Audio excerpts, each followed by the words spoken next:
The Po' Boy Pundits podcast is brought to you by The Goddamn Sauce. Go to thegdsauce.com for details to order all the sauces to replace your ordinary condiments. Pulpery Media presents Po' Boy Pundits with your hosts, Brock and Ben. This is where we discuss the political headlines that grab our attention and all those little jerks that infuriate us. 6 months. So. Yeah, and they just officially Zion is hamstring. That means he's done for the year. Yeah. Okay, moving on to more super duper depressing news. I can't believe the red wave finally happened, man. It's embarrassing. Like, we are now the minority. Yeah. I mean, it's... Well, I mean, I in terms of the government. Right, yes. yeah, that's what I meant. But we do... all it was... three. It was Lawrence O'Donnell made the point on MSNBC on election night, and they kept coming back to him. He's like, this is the problem when you live in a country of minority rule. Yeah. And he's like, any form of democracy is supposed to be majority rule, but they've played the game so well. Yeah, they have. They've figured out how the least number of people have the total control. Right. Yeah. But he won the popular vote, too. Yeah, so now he has a mandate. Yay! What exactly? That he is sent to Washington to fulfill his policy promises from the campaign trail. The American people have spoken and said, you are the chosen one.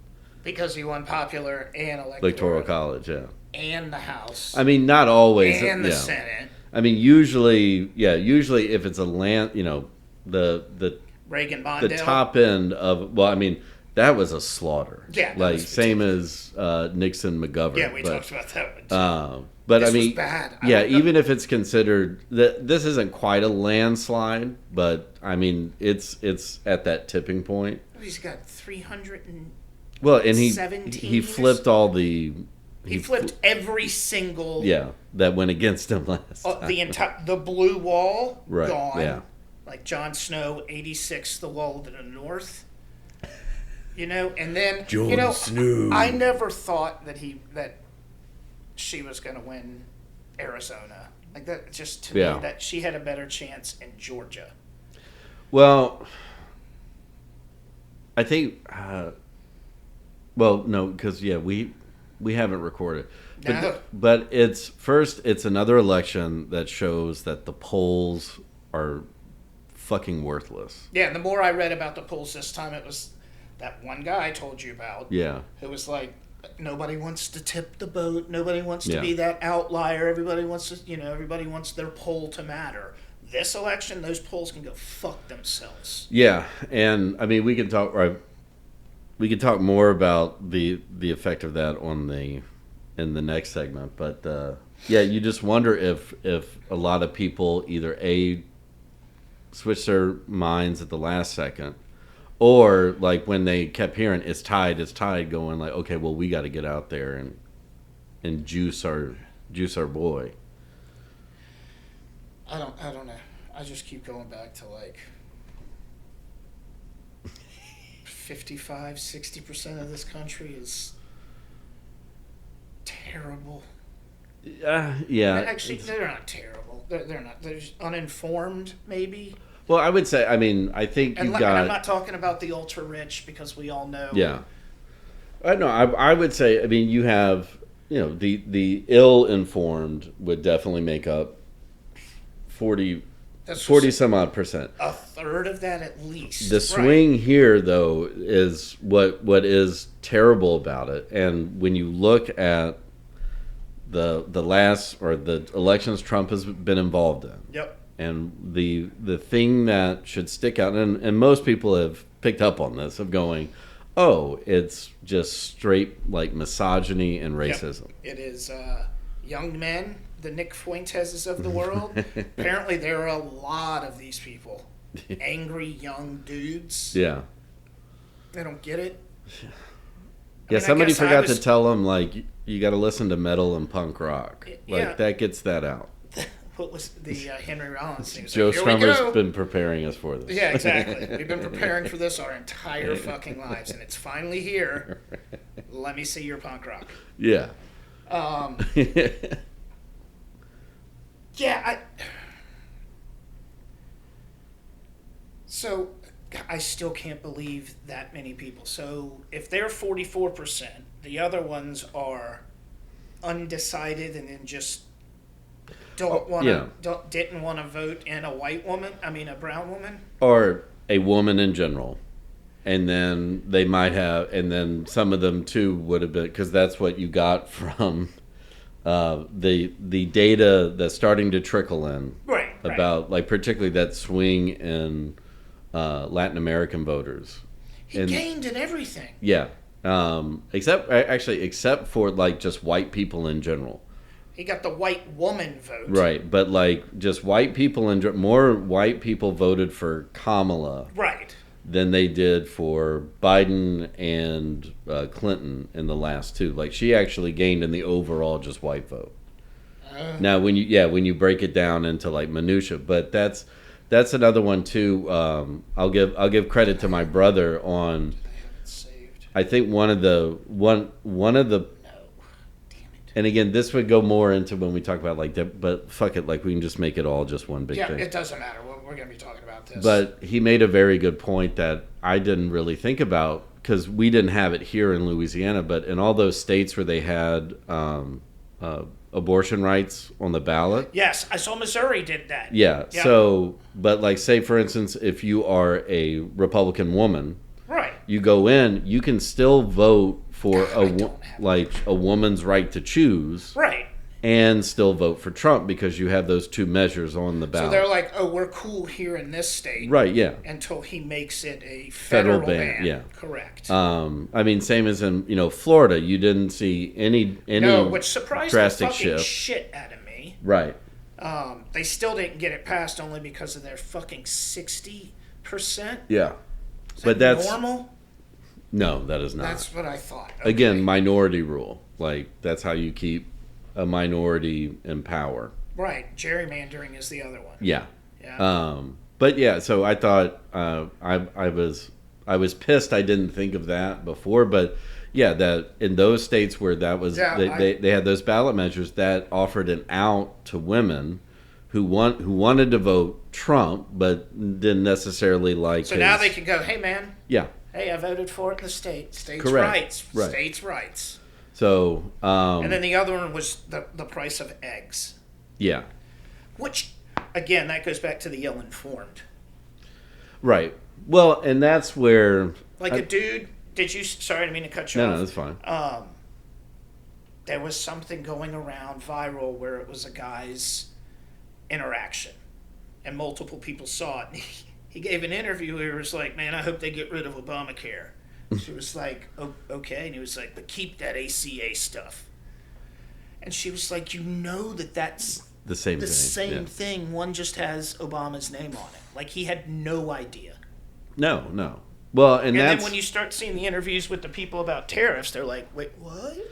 Well, and that's where eventually when we do, once we get past the open misogyny, the shock and awe of. Well, no, but I'm not sitting here, smoking my own pole about it, but I've been saying this about Democrats for a long time, is that they let the GOP control the narrative. Right. So you're always coming at, so it does not surprise, honestly, it does not surprise me that even though he fumbled through his long-winded speeches, Trump and the GOP have always had a tight message. Like, again, cut taxes.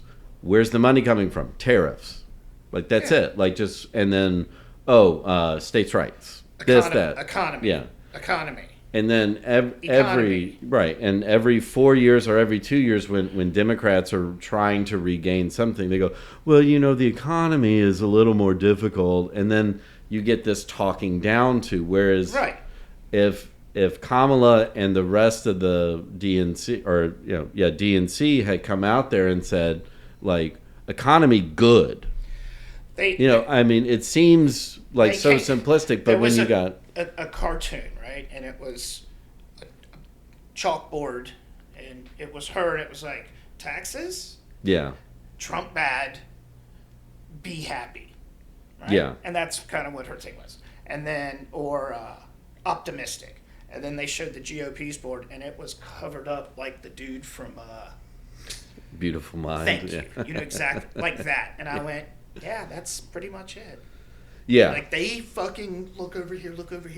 The weave, as Trump calls it. Yeah. But they're always able to simplify their message. Whereas, exactly. Again, like, and I still don't understand. You would think there would be some sort of advertising or marketing person who is just like banging on the door of the DNC going like, let me help you with it. Because when you come in and you say, we want to get abortion rights, that puts off a few people because you equate abortion with, you know, at least terminating something. It's not positive language, right? That's why it works for the GOP. Whereas negative works every time. Right? If they reframed it as privacy rights or health care, private health care, like. But even isn't there something in the Constitution that says?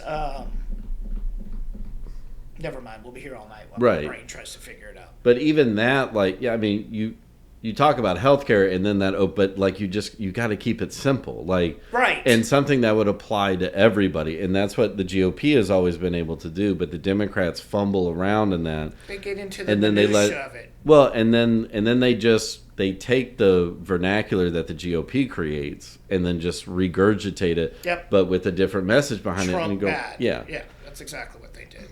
Well, and that's the other part is that.